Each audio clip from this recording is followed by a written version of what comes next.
কোনো না কোনো সমস্যা হইবই। হ্যালো,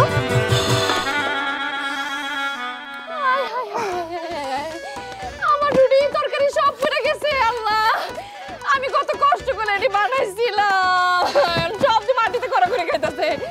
আল্লাহ, ও আল্লাহ, এই দৃশ্য দেখার আগে আমি রুটি তরকারি খাই ফেলাম নাকি। তুই খালি উষ্টা পড়বি না, বুঝছস? উষ্টা খা, তুই নদী জঙ্গলে পুকুরে যা পড়বি। এ কুফার মাছটা কুফা, তোর কি মনে হয় তোর কুফা আমার লাগবো জীবনেও না? ও মাগো, হায় হায় হায় হায় রে, আমার সব বেঁচে গেছে রে। কইছিলাম আমার লগে লাগতেন না, পরে বুঝবেন। আমি রফিক। কে? আপনি হাতে কি ময়লা? ময়লা থাকলে হ্যান্ডশেক না করাই ভালো। আমার হাত আবার পরিষ্কার, 100% জীবাণুমুক্ত। মাইয়া মানুষ দেখলেই আদর তো মন চায় না। ওরে তো আমি কিছু বলতে পারি না, আপনারে কমু। আপনি লম্বা চড়া কিছু বলেন না, আমি গেলাম গা। আব্বারা তো ভালোই পটানোর চেষ্টা করতেছে। সবই গায়েবী ইশারা। আপনার কোনো ইশারা নাই? তুমি চাইলে হইব।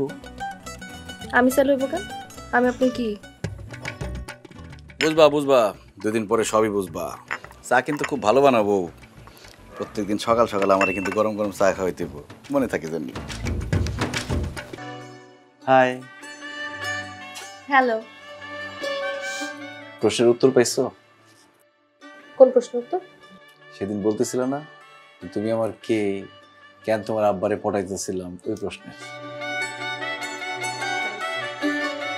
তুমি সেদিন নিশ্চয়ই মনে মনে বলতেছিলা যে তোমার সাথে আমার বিয়েটা হয়ে যায়, তাই তো হয়ে গেছে।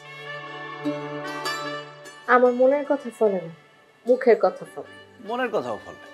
আমার বউ আমার থেকে বেশি জানো তো।